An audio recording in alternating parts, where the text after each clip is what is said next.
I wanted to talk about African spirituality, why it's important, and what it does to the human psyche, and how is it healing.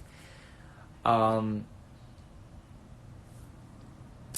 firstly, I think that talking about my journey with African spirituality, specifically Espiritismo, has been, or excuse me, I should rather say, I want to talk about my journey with Espiritismo and how it has been healing for me.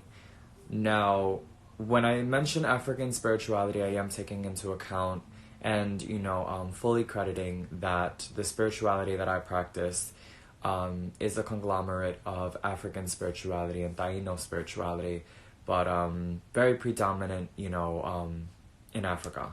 So I credit, that spirituality to there. Um, what is African spirituality? African spirituality is the mother of all spiritualities in the sense of, if we're going to accept and we know that, Africa is the cradle of earth, it was the cradle of all humanity, excuse me, then all spiritualities began there. And as you know, migrations happened, spiritualities developed in other countries, and things like that. Um, Espiritismo, what it means, it's pretty much a journey, the journey of a medium, the development of a medium. It's the story of the mediums. Espiritismo is really your connection to the earth, nature, heaven, God, and all that God has created, humans and spirits alike. Um, I began really sort of studying Espiritismo on a psychological level a few months ago when I decided to think, why do people really run towards Espiritismo or African spiritualities, and how does it benefit our community as a whole? And when I personally have performed misas and attended misas, I've seen the benefits that I feel like a lot of people don't talk about. So, psychologically, or excuse me, before I get there, emotionally, misas, which are spiritual masses, as well as, gatherings where mediums and spiritists come through to heal each other, to give messages from the other side. Usually our ancestors or our spirit guides are the ones to give the messages. I've seen that a lot of people have become comforted in ways that conventional psychologists don't know how to help someone, especially grieving counselors. A lot of them don't know how to really help such a core pain that often mediums do cover. Successful mediums, at least, accurate mediums, not fraudulent ones. And it's really hard to differentiate from the two initially meeting someone because you don't know who's fake and who's not until after a session. But for the successful mediums, I've seen how they help people. I've seen the benefits that someone can get from a successful consultation. Often people that don't know how to get over a death go to mediums. That is one of the emotional and psychological therapies, that African spiritualities offer. For me, myself, personally, not knowing my family very well, only hearing about them, Spiritism has helped me connect with them in ways that Christianity would have never. And personally speaking, had I stuck with Christianity as my religion or as my faith, not having any family around would have probably devastated me. For the simple fact that psychologically knowing I have family, but that's it. Like once they're gone from this earth, and those that are here and do not want to have a relationship with me or don't look for me, and I don't know where they are either, it kind of fucks with you when you are a Christian or when you believe in a faith that prohibits you from speaking or having a relationship with your ancestors. Because although they're not here, in Spiritism and in African spiritualities, you still have or can have a relationship with them. At least it's acknowledged. You know what I mean? Which is hard for a lot of people that are alone walking in life and they have no one or feel like they have no one. So emotionally, that is the benefit of walking African spirituality. Specifically Espiritismo, because that's the topic of the day. With my own experiences, I have been able to develop a relationship with, my aunts and uncles that have passed away, my cousins as well. It's not always a frequent communication, it's not always a, hey, I pray to you when they come. Sometimes, the communication is subtle. Sometimes it's just a felt feeling. It's just, they come in dreams, appearing as they did in life. And although I never seen them, I would see photos and they look just like that. Or they would often look younger or sometimes older. So depending on, them, because when I'm talking about ancestors, I'm actually referring to a few that have personally come to me in various forms, typically around the age that they passed on. And that's, one of the therapies or benefits, I should say, that comes with African spirituality. A lot of people don't realize or talk about the benefits of it. But another benefit that I would like to talk about or bring to people's attention is oftentimes, when you can't afford insurances, it's pretty much like everyone knows that lives in the U.S., everyone knows that help, whether medicinally or conventionally, requires money. And paying, for a session, a lot of people can't afford a therapist session or a psychologist session. For a therapist, sometimes a psychological therapist would charge off books, 25 an hour, on the books probably 50. You know what I mean? And it depends entirely on, you. And then we have the spiritists that only charge sometimes free, because most misas that I hold and that I've been to, it was always free. You know what I mean? You just bring candles and you're pretty much set. You speak to the ancestors. That's something that psychologists can't do. That's something that therapists aren't trained to do for you. You know what I mean? They're just grieving counselors oftentimes, or, they're just there to help you vent or help you get over something. Whereas in Spiritism, it's like, well, you don't actually have to get over something if you're not ready to get over it. And if you have to get over it, oftentimes your ancestors, people that you knew, would come forth and help you get through it. You know what I mean? It's not a feeling of you're alone. And I think that it's important to mention that that's another benefit of African spirituality. Psychologically, that's the benefit of walking in African spirituality. Another thing that's important to mention in African spiritualities and its benefits is people don't talk about, the love that you experience, the unconditional love that you experience in African spiritualities. I have been to ceremonies, misas, and things like that. Never have I ever seen or heard someone gay being rejected, someone white being rejected, someone black being rejected or made fun of, or made feel that they are diminished. I've never seen a woman been treated sexistly, or I've just never seen misogyny. I've never seen patriarchy. Yes, you will experience, spirits occasionally being very macho and women being extremely, righteous. But you know what? That's just who those spirits were. That's just who those people were. But they will never project that onward to you. You know what I mean? In the sense of I'm this and you're that. You know what I mean? That just doesn't happen.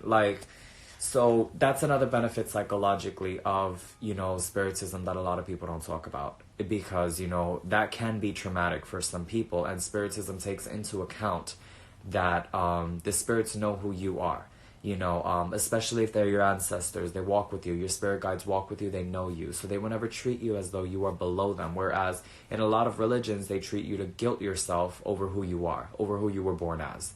If you're a woman, you can't practice certain rituals or prayers, or you can't come to temple or things like that if you're on your period. Some religions prohibit women from doing many, many things, whereas in Espiritismo, it's kind of just is love, sis, we were women too, we died too, you know what I mean? We know what it's like. It's we're here for you, you know what I mean? That's, again, another benefit of African spiritualities psychologically.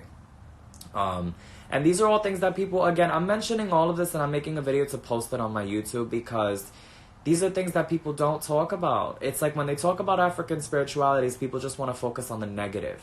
I want to talk about the negative. I also want to bring up the negative. And, I'm totally open to people having a discussion about the negatives too. We can talk about the positives, we can talk about the negatives. But just like every religion has its bads, every religion has its goods. Okay? And honestly, it really isn't the religion, it's always the people. Let's keep that extremely clear. It's never the religion, it's always the people. Because I've never seen nor heard Aloha, for example, say, I want you to kill somebody because they're black. Whereas biblically, God has sent a few kings in the past to kill nations. You know what I mean? Like, I'm just keeping quite frank, you know, and these are technically spirits that are below God. So according to a lot of Christian theory and a lot of religious theology, such as including Islam, Judaism, and Christianity, these are lesser demons. These are demons. These are supposed to be, you know, demons. So when African spirituality doesn't involve killing people, right, because that's just not what Spiritismo is about, it makes you think.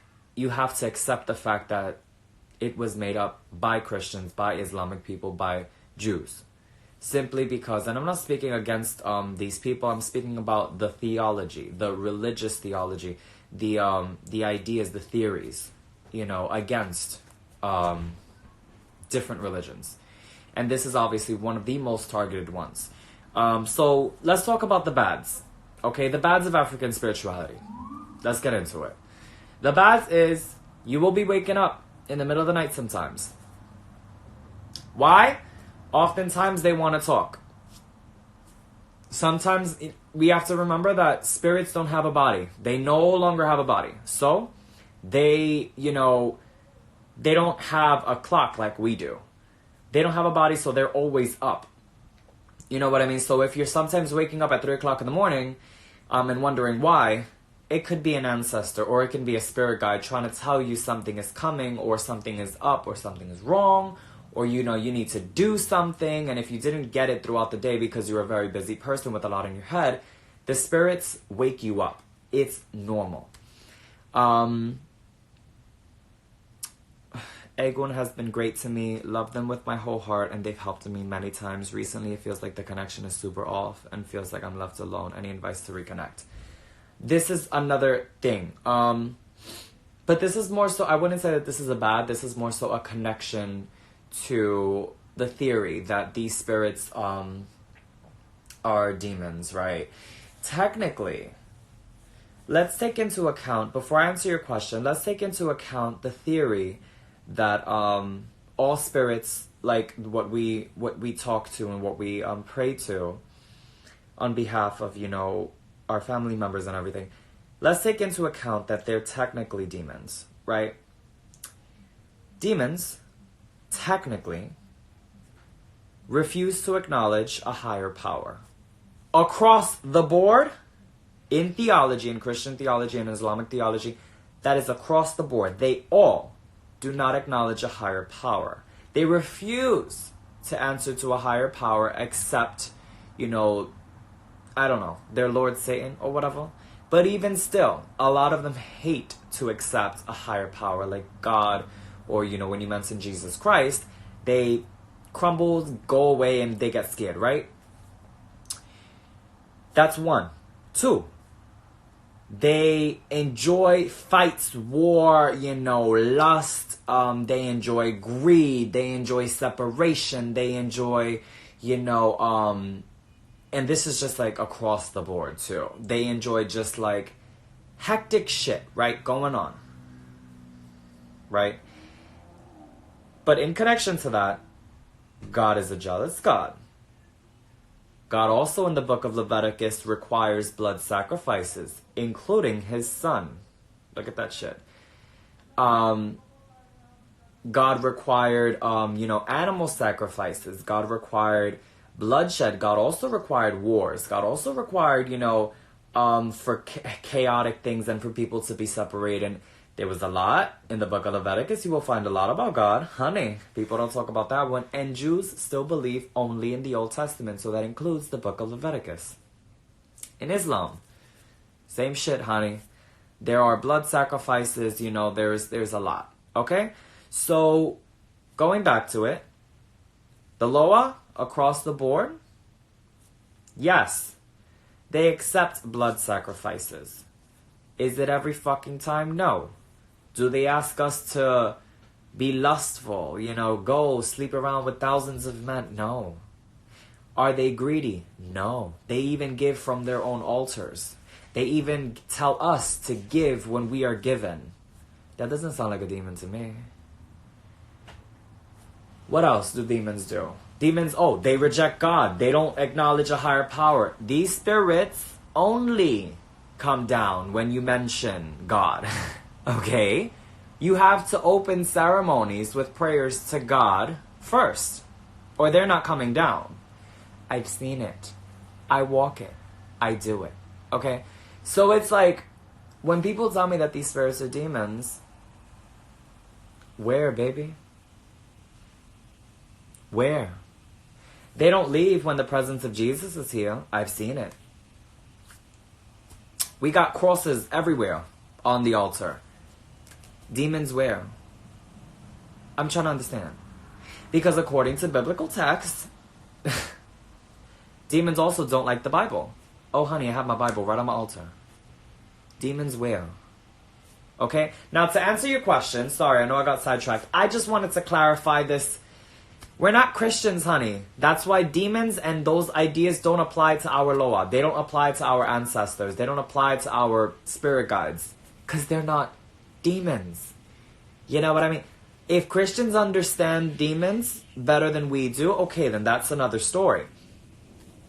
But somehow the pieces just don't fall and they don't stick together. So anyway, to answer your question, Egun and a lot of spirits, they don't belong on earth. They've passed on. And a lot of times, when you can't hear them for long periods of time, or perhaps you just don't hear them at all anymore, do not be discouraged. And do not be, what's the word? Don't lose faith. Why? Oftentimes when a spirit guide or an Egun has completed its life purpose with you, and you've learned the life lesson that they were in charge of teaching you, they reincarnate. They're given a chance to reincarnate. If an Egun or a spirit guide has completed their mission with you, and you've learned their life lesson, they can still choose not to reincarnate and continue to walk with you, ensuring that you progress. And when they know that you have continued that life lesson, they back off. And when you need to learn that life lesson again because you've somehow forgot or you're off track, they come back then. Okay? Those are the two instances where you no longer hear your spirit guides anymore and when you feel left alone. Because technically, you're not supposed to worship or love them more than God. You go to them for advice and for help and for growth, but you always go back to God. They're only there to teach you what they need to teach you, give you what they need to give you for you to have your ultimate enlightenment, for you to reach enlightenment to God. That's their highest mission. That is their sole purpose, to help you reach your mission on earth so that you can become enlightened, do what you got to do on earth, and go back to Papa. That's their mission. So oftentimes when they reincarnate, you no longer hear them because that soul is no longer in, the universe. That soul is now in a body. So you will not be hearing them again. There was a point where my great-grandmother stopped talking to me, and I'm like, where the hell did you go? And then I'm like, oh, okay. Like, I called her, I prayed, darling, I did the whole 9. Did not come. That's when I realized, she must have reincarnated. That's all. So, I want you all to realize that. I don't want anyone to ever feel like, your spirits left you. No, they never left you. It's either they reincarnated or they backed off because they have taught you what they had to teach you. Now they're just like watching from afar. And they're testing you, making sure that you walk the same path that, you learned that life lesson, Sometimes they back off on purpose to push you to do that life lesson that they're there to teach you. You know what I mean? And all spirit guides are there with a purpose for your growth, for your highest self. All the time. Every time. Okay? Like, I'm gonna share a personal one.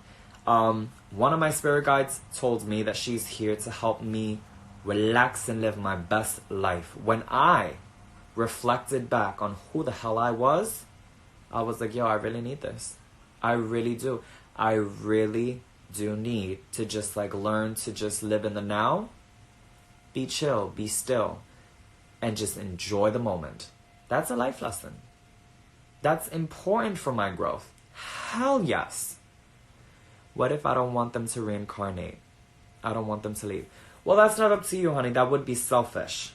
That would be extremely selfish. Because every soul needs to complete what they have to complete. To go back to God. You know what I mean? And oftentimes, spirits that choose not to reincarnate don't choose to reincarnate because they want to continue to help future generations. That's often why we have gypsies, Arabs, a whole bunch of like ethnic, people that have just been passing down little by little, just coming down alone because they just don't want to reincarnate. They just want to continue to help people.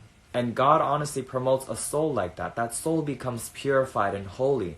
That's how we got saints, because they continue to want to help people even as spirits. That's why we have a shit ton of saints. And the saints continue to help people. That's why they don't want to reincarnate. If you ever find out that Mother Mary does not answer prayers anymore, that woman has reincarnated. But until then, she is the spirit because she knows that she could do more as a spirit than she can reincarnated. You know what I mean? So, it's just to clarify that confusion for people. Okay? And honestly, I want all of my spirits to, have their highest and serve their highest purpose. If they gotta reincarnate to do that, God bless them. Light to the fullest. Now, another psychological thing that I wanted to mention, because this is actually why I started this live. Racism. Let's get into it. Okay? African spiritualities and racism and how it actually heals the mind. Before I began my African spirituality, before I began, my journey, I had an issue. I had an issue with white people. Let's be adults here. It's just an adult conversation. I had an issue with white people. And when I say white people, darling, I do not mean, just Europeans. Oh no, honey, it was everyone that looked white. It was everyone. I don't give a fuck if you were Russian, if you were Caucasian, you could have been from the fucking mountains of Asia. You were white, I had a problem with it. It was really bad. And I'm going to keep it short as to how that came about. It came about when I began to learn as to what was taken from my people, who looked like that, who took it from my people, who taught my people to hate each other, who taught racism in Haiti against Dominicans and Dominicans against Haitians and Puerto Ricans against everybody. I really began to hate Spanish people. I hated white people. I hated the racism that I saw in America. I hated just the bullshit, right? And then I started to see this bigotry in African Americans against the Latin community. I saw the bigotry in, the Latin community against the Latin community. I saw the bigotry against the gays. I was like, even in the gay community, there was racism. There was just bigotry left and right. There was racism left and right. There was just privilege and just the whole 9 yards took me by far to just hate so many people. And when I say hate is a very strong word. Yes, I do mean it exactly as it sounds. I hated them. Meaning, I was at a point where they could be wiped out and I would have been like, whew, I swear. It was bad. And Spiritismo took me out of that. My spirit guides took me out of that. God took me out of it. I'll tell you the story. I got this doll. Right? We're going to call her Lucy. When I first got Lucy, she pulled to me. I know, she looks scary. Listen, I just have a thing with dolls, okay? I'll stop showing her because I know some of y'all gonna freak out. So, when I first got Lucy, I was like, I want this doll. And when I took her home, I suddenly had a fucking problem with the fact that she was white. And I was like, she could be a beautiful brown little girl. So I painted her. I kid you not, while I was painting her, I saw the image of a little girl that used to own this doll, assuming she passed on. This little girl was crying at the fact that I was ruining her doll. And the whole time, my heart, I felt like, oh, I don't give a fuck. Like, I'm not about to pay attention to you. I'm still going to do what I want to do. I'm going to paint this doll. When I was done, the little girl felt like the doll wasn't even hers, and she was so sad that I ruined it. Later on, I went to my godmother. I told her what I did. She was like, why would you do that? Feeling like shit, I went home and I washed the doll completely. Now she's back to her original color.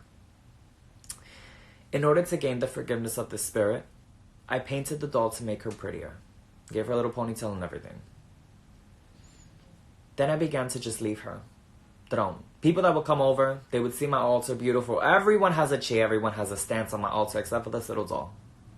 She was the only white girl on my altar that was thrown somewhere. She was either in the dumpster or, under a pile of dirty clothes or in a corner.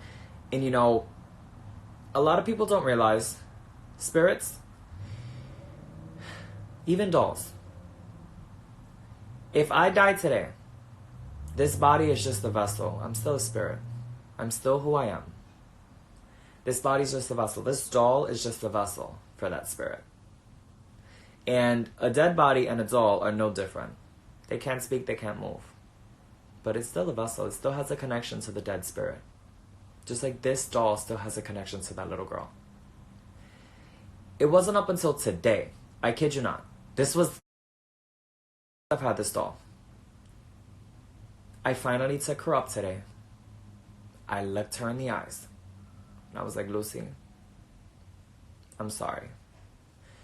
Immediately, I realized how psychological this was in healing me and my relationship to everyone. And by the way, no, I've been got over my hate to white people. Yes, I've healed.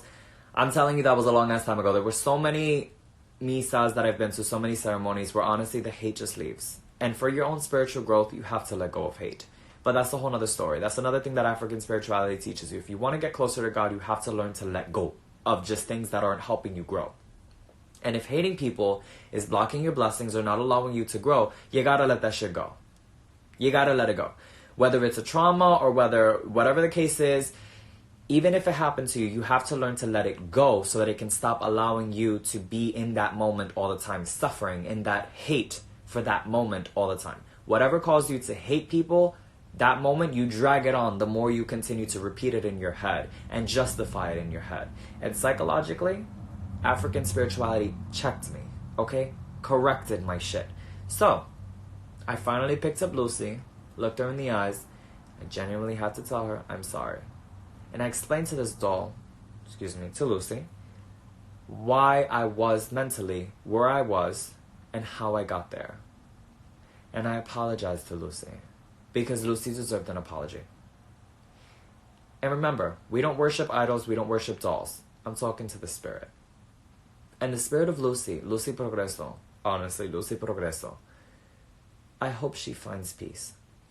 Because that experience, that moment of me asking this doll for forgiveness, taught me that I should not judge people nor look at them for the color of their skin. I shouldn't love people more or less by the color of their skin. Psychologically, that's another benefit of African spirituality when you work with dolls. You learn to love your black dolls just as much as you learn to love your white dolls, which teaches you to love everyone equally. And on your altar, you should have a conglomerate of every single ethnicity in your DNA that connects you to the ancestors all the way back to Africa, which includes your Africans, which includes your Europeans, which includes everything. All the colors in the rainbow, honey. We're all connected to each other. Okay? We are all connected to each other. So I learned by my African spirituality to love my blacks, to love my whites, to love everyone because they're all my ancestors. To hate one is to hate myself, to hate all of us. I'm going to repeat that again. To hate one is to hate myself, is to hate all of us.